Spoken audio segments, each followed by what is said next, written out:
As effective as Rich Harden was at times in his first 6 innings today, the Royals hitters battling him fouled off a lot of pitches and helped build his pitch count up, along with the fact that occasionally erratic command worked against him. He gave up 4 walks this afternoon in his 6 frames, but just 5 hits and 1 run.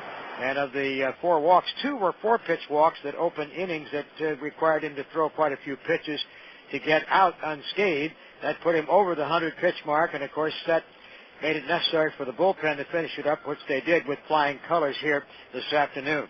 The veteran lefty Brian Anderson started for Kansas City, coming off 2 of his best performances of the year, and he picked it up early in the ball game. It looked like he might have that same sort of thing going in this one when he retired the side in order in the A's first, after Harden had done likewise in the top half of the inning. In fact, Harden retired his first 7th base today, and before the first base runner was aboard against Rich, he had a 1-0 lead to work with. It came when Damian Miller, who had 3 hits today and 3 RBIs, singled in the 2nd inning with 2 out. And Durazo took his first at bat of the afternoon. Here's the 0-2. Line hard in the right center field. That's going to split the difference and go to the wall. Chugging for third base is Miller. Ron Washington gives him the go-ahead. Here comes the throw. It's going to go to third, but the run scores. Durazo is out at third base. Miller got home before Durazo was tagged out going to third in the relay from shallow right field by Gotay. And so the A's get on the board as the inning ends. After 2, it is 1-0. Gotay is Ruben Gotay, a 21-year-old infielder playing at second base today. And after Harden struck out Mateo for the 7th consecutive man retired in the 3rd inning, Gotay rocked a double down the right field line for the first hit, becoming a first base runner and waiting for somebody to deliver him. And that task fell to rookie catcher John Buck.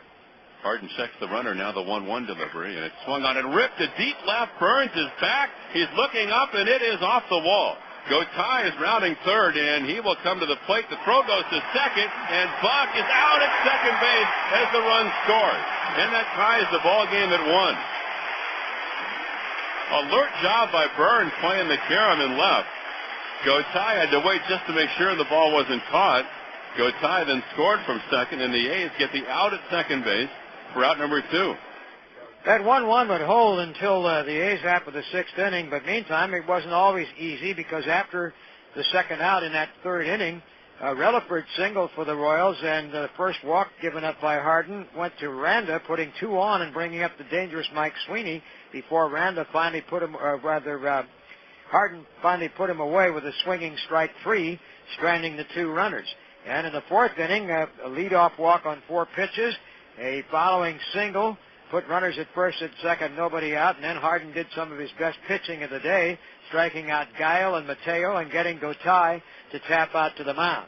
The A's had a little threat in the 4th inning with a 1-out single by Dye and a 2-out walk to Miller, but with Durazo batting, Miller was picked off at first base, ending that threat. Nothing further really happened until the top of the 6th inning, when the Royals' Aaron Guile doubled down the right field line with 1 out. The Royals hoping to get that run home and take the lead back with Ruben Mateo at the plate. And now enter Mark Kotsay. Kotsay swings and hits a high fly to left. That's deep with Guile going back on it. And that is gone to the opposite field for a home run. Mark Kotsay goes the other way. Home run number 11. And the A's move in front 2-1 in the bottom of the 6th. Well, the wind didn't catch that one and knock it down. Boy, it sounded great off his bat and carried even better. And after a magnificent play to rob the Royals of a run, he gives the A's a run to take the lead. Well, if it seemed like there was a gap there, there was, because with Mateo batting and a runner at second and 1 out in the 6th inning, Mateo hit a soft fly ball to shallow center field. Guile, the runner, read it as going to fall, but Kotsay foiled that hope with a sliding brilliant catch, and with Guile almost at the plate, all Kotsay had to do was flip to second base for the double play. And that seemed to pick up the A's along with that leadoff home run you heard a moment ago, which followed as he led off the bottom half of the inning. The A's picked it up from there with Eric Burns doubling, staying at second base while Chavez flied out to right. But then when Dye hit a ground ball to third, Joe Randa booted it, and Burns went to third, Dye to first, giving the A's 2 on and 1 out and Hatterberg up. With the bullpen working for Kansas City, Anderson went 3-2 on Hatterberg and tried to get a breaking ball over but missed to walk him, loading the bases and bringing Tony Pena out of the dugout to make the pitching change and bring in the veteran Scott Sullivan. Miller would be the first man up, and Miller went up looking for a pitch to drive. Damian Miller up, swings, hits the first pitch. And deep to center field. Junior's going back and jumps. It's off the top of the wall. Here comes Burns in. The other two runners, one after the other. Dye charging to the plate. He's being followed, and Hatterberg scores! And it's a 3-run double for Damian Miller to break it open here in the 6th inning.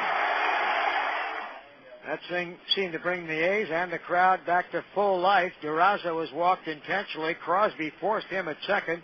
And Scudero was the batter with runners at first and third and 2 out in the inning. Now the pitch. Slicing drive to right down the line. Base hit. Here comes Miller in with a run. Streaking to third is Crosby. Going to second. Sliding. Saved. No. Out at second. Scudero. Retrieved by Mateo and fired into Relaford at shortstop. The run scores. Miller in with a run, but Scudero out fine for 2. And the inning ends with the A's having scored 5, batting around, and at the end of 6, it is 6-1. And the way the A's bullpen performed today, they put a stranglehold on the Royals. As we mentioned before, Messier, Lear, and Dotel, each pitching a shutout 1-2-3 inning. And before you knew it, the A's were home free. But I should mention, too, one extra special defensive play that was made backing up Lear in the 8th inning. Joe Randa was the first man who faced Lear in that frame. And the 1-1 pitch. Here it is. And it's a shot to third and a good play to his left, falling down to the dirt by Chavez. Great reactions by the Gold Glover. That's out number 1. So the A's now find themselves back on the right side of the ledger and hope to get one more in the win column before they leave tomorrow for Baltimore after this finale of the series and the homestand.